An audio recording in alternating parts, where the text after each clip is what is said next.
ہمارے Islamic YouTube channel میں آپ سبھی کا خوش آمدید۔ پیارے دوستو، آج کی اس ویڈیو میں آپ کی خدمت میں لے کر حاضر ہوا ہوں ایک بہت ہی زیادہ خاص، طاقتور اور پاورفل وظیفہ، یعنی سورہ کوثر کا وظیفہ، سورہ کوثر کی فضیلت قرآن و حدیث کی روشنی میں آپ کو سنانے والا ہوں، پیش کرنے والا ہوں، اور اسی کے ساتھ ساتھ سورہ اخلاص یعنی قل هو اللہ احد کی فضیلت اور اس کے فضائل، اس کی اہمیت اور اس کے فائدے کتنے ہیں، انشاءاللہ اسی ویڈیو میں آج ہم جانیں گے۔ بہت ہی خاص اور بہت ہی زیادہ کام کی ویڈیو ہونے والی ہے۔ آپ سبھی سے گزارش ہے کہ اس ویڈیو کو بنا اسکیپ کیے پورا ضرور دیکھ لیجئے، اور اسی کے ساتھ ساتھ میں آپ کو ایک ایسا عمل بتانے والا ہوں جس کو حضرت علی رضی اللہ تعالی عنہ نے فرمایا کہ کوئی شخص جب پریشان ہوتا ہے یا کوئی مصیبت اس پر آن پڑتی ہے یا کوئی ایک دم پریشانی میں گرفتار ہو جاتا ہے، مصیبت میں گرفتار ہو جاتا ہے، تو اس سے نکلنے کا کیا طریقہ ہے، اس سے نکلنے کا عمل کیا ہے، آج اسی ویڈیو میں آپ کو اسی کے ساتھ ساتھ بتانے والا ہوں۔ انشاءاللہ آپ اس ویڈیو سے بہت کچھ حاصل کرنے والے ہیں۔ اگر آپ کوئی کاروبار کرتے ہیں اور آپ چاہتے ہیں کہ میرا کاروبار بڑا ہو جائے، میرا کاروبار اتنا زیادہ بڑا ہو جائے کہ میں ایک اچھا بزنس مین بن جاؤں، تو انشاءاللہ اس عمل کو اس طریقے پر کر لینا جس طریقے پر میں آج آپ کو بتانے والا ہوں۔ اس کا پورا طریقہ سن کر اسی طرح سے آپ عمل کر لینا، انشاءاللہ آپ بہت جلد بزنس مین بن جائیں گے۔ اگر آپ کی خواہش ہے کہ آپ کے پاس خوب پیسہ دولت آ جائے، خوب روپیہ آ جائے، آپ دولت کے خواہش مند ہیں، تو آپ اس وظیفے کو، اس عمل کو اسی طریقے پر کر لینا جو طریقہ میں اس عمل کا، اس وظیفے کا بتانے والا ہوں۔ انشاءاللہ بہت جلد آپ کے پاس پیسے کا ڈھیر لگ جائے گا۔ اگر آپ کے گھر میں کوئی پریشانی ہے اور آپ چاہتے ہیں کہ آپ کے گھر سے وہ پریشانی جلد سے جلد ختم ہو جائے، اگر آپ چاہتے ہیں کہ کوئی مصیبت آن پڑی ہے، وہ آپ چاہتے ہیں کہ بہت ہی جلد وہ مصیبت ٹل جائے، آفت و بلیات میرے گھر سے ٹل جائے، پریشانیاں ختم ہو جائیں، تو آپ اس وظیفے کو، اس عمل کو اسی طریقے پر کر لینا جس طریقے کو میں آج بتانے والا ہوں۔ اس کا طریقہ سمجھ کر اسی وظیفے کو پورا مکمل کر لینا، انشاءاللہ آپ کے گھر سے بڑی مصیبت، بڑی سے بڑی پریشانی آج منٹوں میں ختم ہو جائے گی۔ آپ اس کا کرشمہ اپنی آنکھوں سے خود ہی دیکھیں گے۔ پیارے دوستو، اگر آپ کی چاہت ہے کہ آپ بڑے بنگلے میں رہیں، بڑا بنگلہ رہیں، اور گاڑیوں کی خواہش مند ہیں اور گاڑی کے شوقین ہیں، تو آپ جس مقصد کے لیے بھی یہ وظیفہ عمل کریں گے تو انشاءاللہ آپ کا ہر بڑے سے بڑا جائز مقصد پورا ہو جائے گا۔ تو آپ سے گزارش ہے بنا اسکیپ کیے اس ویڈیو کو پورا ضرور دیکھ لیجئے۔ سب سے پہلے آپ سن لیجئے کہ سورہ کوثر کون سی سورت ہے۔ میں ایک مرتبہ پڑھ دیتا ہوں، پھر اس کے بعد اس کی فضیلت بتاتا ہوں اور اس کے کام بتاتا ہوں اور اس کے فائدے بتاتا ہوں کہ کتنا فائدہ حاصل ہو سکتا ہے یہ سورہ کوثر کو پڑھنے کی۔ پیارے دوستو، سورہ کوثر یہ ہے: بسم اللہ الرحمن الرحیم، انا اعطیناک الکوثر فصل لربک وانحر ان شانئک هو الابتر۔ یہ چھوٹی سی سورہ ہے، یہ چھوٹی سورت ہے، سب سے چھوٹی کلام پاک کی سب سے چھوٹی سورت ہے جس کو سورہ کوثر کہا جاتا ہے۔ اب اس کے فضائل سنیں گے تو آپ خود حیران رہ جائیں گے۔ جو شخص اس وظیفے کو، اس سورہ کوثر کو اس طرح سے پڑھ لے گا جس طرح سے میں آپ کو بتانے والا ہوں، تو انشاءاللہ اس کی فضیلت اتنی ہے کہ آپ کی ساتھ میں آخرت تو سنورے گی ہی، اور اس کے ساتھ ساتھ دنیا بھی آپ کی سنور جائے گی، دنیا میں آپ کی شہرت ہو جائے گی، دنیا میں آپ کے پاس بے شمار دولت آئے گی، آپ کی عزت شروع ہو جائے گی، آپ کے لوگ عزت کیا کریں گے۔ شہرت اور عزت، دولت، سب کچھ اس صورت سے آپ پا سکتے ہیں، لیکن اس کا طریقہ الگ ہے۔ میں طریقہ آپ کو بتانے والا ہوں، اور آپ سن لیجئے کہ سورہ کوثر کو جو روزانہ کثرت سے پڑھتا ہے، چاہے اس کا مقصد پہاڑ کے برابر کیوں نہ ہو، اس کا مقصد انشاءاللہ اللہ رب العزت اپنے فضل و کرم سے اس کو عطا فرما دیتا ہے، اس کے مقصد کو پورا کر دیتا ہے، اس کی پریشانیوں کو ختم کر دیتا ہے، پریشانیاں ختم ہو جاتی ہیں، مصیبتیں ٹل جاتی ہیں، اور جس مقصد کے لیے بھی یہ وظیفہ عمل کیا جائے تو اس مقصد میں 100% کامیابی ضرور مل جاتی ہے۔ یہ سورہ کوثر کی فضیلتیں ہیں۔ اگر کوئی شخص چاہتا ہے کہ اس کی شادی اچھی جگہ ہو جائے، اس کو نیک بیوی مل جائے، یا کوئی میری بہن چاہتی ہے کہ اس کو اچھا شوہر مل جائے، اس کو اچھا رشتہ مل جائے، شادی نہیں ہو رہی ہے، آتے ہیں اور دیکھ کر چلے جاتے ہیں لیکن کوئی پسند نہیں کر پاتا ہے، تو آپ سورہ کوثر کو کثرت سے پڑھیں گے، اسی طریقے سے جو طریقہ میں آج آپ کو بتانے والا ہوں، تو اس طریقے پر اگر سورہ کوثر کو پڑھیں گے تو آپ کا بہت ہی جلد 3 دن کے اندر اندر بہت اچھا رشتہ آ جائے گا، اور آپ کو وہ انشاءاللہ پسند کر جائیں گے اور ہاں کر جائیں گے۔ اگر کوئی بھی میرا بھائی ہو، میری بہنیں ہو، کسی بھی طرح سے کوئی بھائی ہے اور وہ چاہتے ہیں، میرے پاس میسیجز آتے ہیں، کالز آتی ہیں کہ کوئی رشتے کے لیے یا دعا قبول ہونے کے لیے وظیفہ بتائیں، تو میں آج آپ کو یہ سورہ کوثر کا وظیفہ بتانے والا ہوں، سورہ اخلاص کا وظیفہ بتانے والا ہوں۔ انشاءاللہ اس پر عمل کر لینا، جو بھی جائز دعا ہوگی، جو بھی جائز مقصد ہوگا، آج آپ کا پورا ہو جائے گا۔ اور سورہ اخلاص کا بھی میں آپ کو ایک وظیفہ عمل بتانے والا ہوں۔ اگر سورہ کوثر کو پڑھنے کے بعد آپ کی کوئی دعا قبول نہ ہو تو سورہ اخلاص کا یہ عمل اسی کے ساتھ کر لینا۔ اگر آپ کی دعا 3 دن میں قبول ہونے والی ہوگی تو آج ایک ہی دن میں دعا قبول ہو جائے گی، اللہ رب العزت کی رحمت جوش میں آئے گی اور آپ کو سب کچھ عطا فرمائے گی۔ تو اس لیے اللہ پر یقین رکھیں، اللہ کی ذات پر، اللہ کو راضی کرنے کے لیے ذکر و اذکار کریں، یہ نیت بنائیں کہ اللہ رب العزت ہم سے راضی ہو جائے، اور جو ہم دعا مانگیں اللہ رب العزت اپنی رحمت کے ذریعے سے، اپنے رحم و فضل و کرم سے ہمیں سب کچھ عطا فرمائے، جو ہم دعا مانگنا چاہتے ہیں، جو ہمارا مقصد ہے، جو بھی ہماری دعا ہے، تمنا ہے۔ تو آج سورہ اخلاص کون سی سورہ ہے میں بتا دیتا ہوں۔ بسم اللہ الرحمن الرحیم، قل هو اللہ احد اللہ الصمد لم یلد ولم یولد ولم یکن لہ کفوا احد۔ یہ سورہ اخلاص ہے، اس کا بھی میں وظیفہ آپ کو بتانے والا ہوں پیارے دوستو۔ اور اسی کے ساتھ میں آج آپ کو ایک بہت ہی اہم بات بتانے والا ہوں، بہت ہی خاص عمل بتانے والا ہوں جو حضرت علی رضی اللہ تعالی عنہ نے فرمایا۔ پیارے دوستو، آئیے اب وظیفے کی طرف چلتے ہیں، اس کا طریقہ سمجھ لیتے ہیں، وظیفہ کرنے کا طریقہ کیا ہے اور اس کا عمل کس طرح سے کر سکتے ہیں، ٹھیک ہے۔ سب سے پہلے آپ کسی بھی نماز کو ادا کریں گے، یعنی مان لیجئے کہ آپ فجر کی نماز کے بعد بھی یہ وظیفہ کر سکتے ہیں، ظہر کی نماز کے بعد بھی یہ وظیفہ آپ کر سکتے ہیں، عصر کی نماز کے بعد بھی یہ وظیفہ کر سکتے ہیں، مغرب کے بعد بھی، عشاء کی نماز کے بعد بھی۔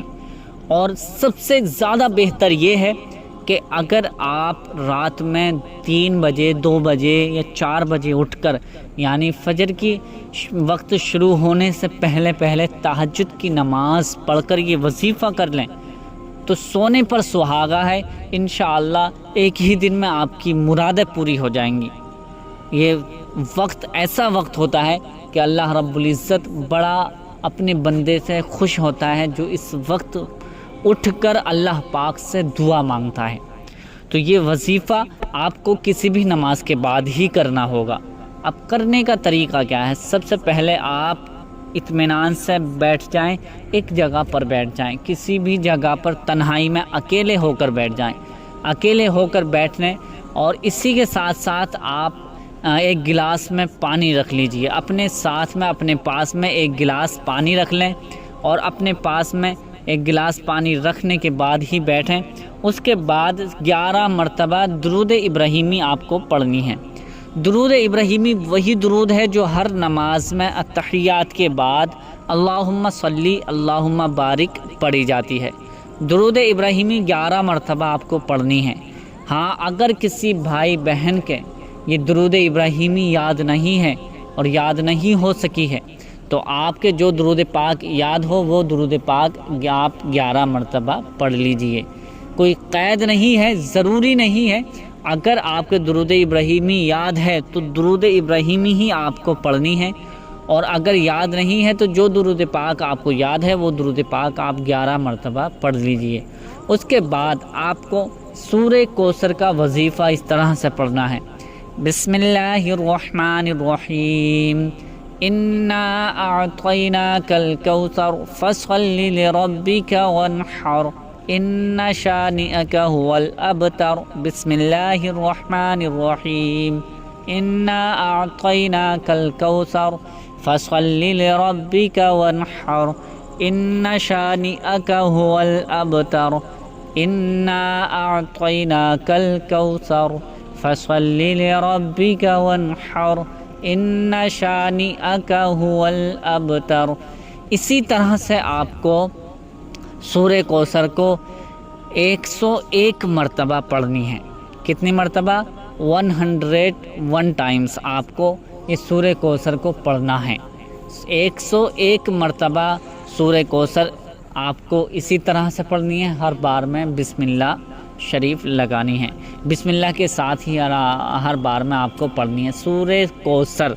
اس کے بعد 11 مرتبہ اللہ پاک کا یہ صفاتی نام آپ کو پڑھنا ہے: یا ربنا یا ربنا یا ربنا یا ربنا یا ربنا یا ربنا یا ربنا۔ اس طرح سے آپ کو 11 مرتبہ یہ نام پڑھنا ہے۔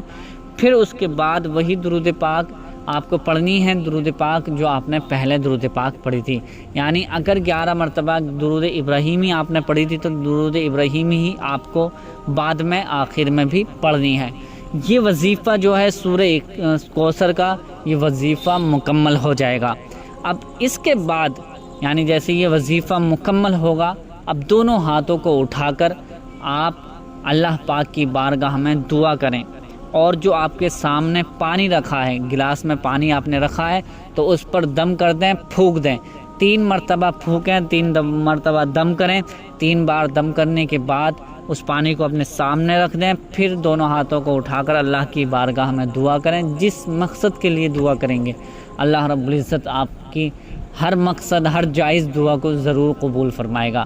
اب اسی کے ساتھ ساتھ میں بتانے والا ہوں کہ جیسے آپ چاہتے ہیں کہ میرا بہت ہی جلد کام بن جائے، بہت ہی جلد آپ کا کام ہو جائے، ایک ہی دن میں 2 دن میں کام بن جائے، تو آپ کو سورہ اخلاص کا بھی یہ وظیفہ عمل کر لینا ہے۔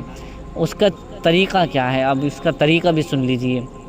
سورہ اخلاص وہ سورہ ہے جس کی فضیلت کے بارے میں اللہ کے رسول صلی اللہ تعالی علیہ وسلم، ہمارے پیارے نبی صلی اللہ تعالی علیہ وسلم ارشاد فرماتے ہیں کہ جو شخص اللہ کی رضا کے لیے سورہ اخلاص کو 3 مرتبہ پڑھتا ہے تو اللہ پاک اس بندے سے خوش ہو کر پورے کلام پاک پڑھنے کا ثواب عطا فرماتا ہے۔ سبحان اللہ، کتنی بڑی فضیلت ہے کہ پورا کلام پاک پڑھنے کی ہمیں نیکیاں ملتی ہیں، ثواب ملتا ہے اگر 3 مرتبہ سورہ اخلاص کو پڑھ لیتے ہیں۔ اور اسی کے ساتھ ساتھ ہم جب سورہ اخلاص کو 21 مرتبہ 41 مرتبہ پڑھیں گے تو آپ اندازہ لگا سکتے ہیں کہ ہمیں کتنے کلام پاک پڑھنے کا ثواب ملے گا۔ تو آپ کو میں اس کا وظیفہ، اس کا طریقہ، اس کا عمل بھی بتانے والا ہوں۔ سب سے پہلے آپ کو یہ فجر کی نماز کے بعد ہی یہ وظیفہ آپ کو کرنا ہوگا، ہرگز یعنی اور ٹائم میں یہ وظیفہ آپ نہیں کر سکتے، صرف اور صرف فجر کی نماز کے بعد ہی یہ وظیفہ سورہ اخلاص کا وظیفہ کرنا ہوتا ہے۔ اب کرنے کا طریقہ کیا ہے؟ جیسے ہی آپ گھر میں نماز پڑھتے ہیں یا مسجد میں نماز پڑھتے ہیں، بہتر میرے بھائی لوگوں کو، مرد حضرات کو مسجد میں ہی امام صاحب کے پیچھے نماز پڑھنی چاہیے، کیونکہ اگر معمول بنا لیتے ہیں گھر میں پڑھنے کی تو وہ نماز آپ کی قابل قبول نہیں ہے، کوئی فائدہ نہیں ہے۔ اگر آپ نے معمول بنا لیا ہے، مسجد ہے اور مسجد میں نہیں جاتے ہیں، گھر میں ہی نماز پڑھتے ہیں، تو آپ کی نماز قابل قبول نہیں ہوگی۔ اس لیے مسجد میں بھی جایا کریں، اور اگر مسجد نہیں ہے، دور دور تک مسجد نہیں ہے، تو آپ گھر میں نماز پڑھ سکتے ہیں، آپ کی وہ پریشانی میں نماز ہو جائے گی۔ تو اب کرنا کیا ہے کہ آپ مسجد میں نماز پڑھ رہے ہیں تو گھر پر آ کر یہ وظیفہ آپ کو کرنا ہے، اور گھر میں ہی ہیں تو آپ گھر میں ہی رہ کر یہ وظیفہ کرنا ہے۔ کرنا کا طریقہ کیا ہے؟ سب سے پہلے آپ ایک ایسی جگہ پر گھر میں کھڑے ہو جائیں جہاں سے آسمان نظر آتا ہو، جہاں سے آپ اوپر نظریں کریں تو آپ کو آسمان دکھائی دے، آسمان نظر آتا ہو۔ اس کے بعد سب سے پہلے آپ کو 11 مرتبہ درود پاک پڑھنی ہے، کوئی بھی درود پاک ہو، جو بھی درود پاک آپ کو یاد ہو، 11 مرتبہ درود پاک پڑھ لیجئے۔ 11 مرتبہ درود پاک پڑھنے کے بعد اپنے ہاتھوں کی انگلیوں پر کاؤنٹنگ کریں، گنتی کریں، 11 مرتبہ سورہ اخلاص آپ کو پڑھنی ہے۔ اس طرح سے پڑھنی ہے: بسم اللہ الرحمن الرحیم، قل هو اللہ احد اللہ الصمد لم یلد ولم یولد ولم یکن لہ کفوا احد۔ یہ سورہ اخلاص ہے۔ اسی طرح سے آپ کو پڑھنی ہے، ہر بار میں بسم اللہ کے ساتھ آپ کو پڑھنی ہے سورہ اخلاص 11 مرتبہ۔ دھیان سے، زیادہ وقت نہیں لگے گا، چھوٹا سا وقت ہے اور بہت ہی مختصر سا وظیفہ ہے، اور آپ کو کرنا اسی طرح سے ہے: بسم اللہ الرحمن الرحیم، قل هو اللہ احد اللہ الصمد لم یلد ولم یولد ولم یکن لہ کفوا احد۔ بسم اللہ الرحمن الرحیم، قل هو اللہ احد۔ اسی طرح سے آپ کو ہر بار میں بسم اللہ پڑھنی ہے۔ بسم اللہ کے ساتھ ساتھ آپ کو ہر بار میں سورہ اخلاص پڑھنی ہے۔ اس کے بعد 11 مرتبہ جیسے ہی ہو جائے گی، پھر اس کے بعد 11 مرتبہ درود پاک پڑھیں گے، جو آپ نے پہلے درود پاک پڑھی تھی۔ اس کے بعد اپنی سیدھے ہاتھ پر دم کریں، یعنی جو آپ کا رائٹ ہینڈ ہے اس کو آپ اس پر دم کریں، ہاتھ پھیلا کر دم کریں، پھونکیں 3 مرتبہ۔ پھونکنے کے بعد مٹھی کو بند کر لینا ہے، مٹھی بند کر لیں۔ مٹھی بند کرنے کے بعد آپ اس مٹھی کو بند ہی رکھیں جب تک آپ گیٹ پر نہ پہنچ جائیں، گھر کے دروازے پر نہ پہنچ جائیں۔ یعنی جب گھر کے دروازے پر، جو انٹری کرنے کا مین دروازہ ہے، جو آپ گھر سے باہر ہو جاتے ہیں، گھر سے باہر نکل جاتے ہیں، اس دروازے پر آپ کھڑے ہو کر اللہ کی بارگاہ میں دل ہی دل میں تمنا کریں: اے مولا، مجھے رزق حلال عطا فرما، یعنی حلال رزق عطا فرما، اور میرے رزق میں برکت عطا فرما۔ اس طرح سے آپ اپنے لیے دعا کرنا ہے اور اس کو کھول دینا ہے، یعنی مٹھی کو کھول دینا ہے۔ اسی طرح سے آپ کو یہ روزانہ وظیفہ آپ کو کرنا ہے۔ اس کے چند ہی دن میں آپ کا جو بھی بڑے سے بڑا مقصد ہوگا آپ کا پورا ہو جائے گا۔ بڑے سے بڑی حاجتیں پوری ہو جاتی ہیں، بڑے سے بڑے مقصد پورے ہو جاتے ہیں، بگڑی زندگی سنور جاتی ہے، اور بگڑے کام منٹوں میں بن جاتے ہیں۔ اور سورہ اخلاص کی فضیلت کے بارے میں نے بتایا ہے کہ جو شخص سورہ اخلاص کو اللہ کی رضا کے لیے، اللہ کو راضی کرنے کے لیے پڑھتا ہے تو اللہ رب العزت اس کو بے شمار نیکیاں عطا فرماتا ہے۔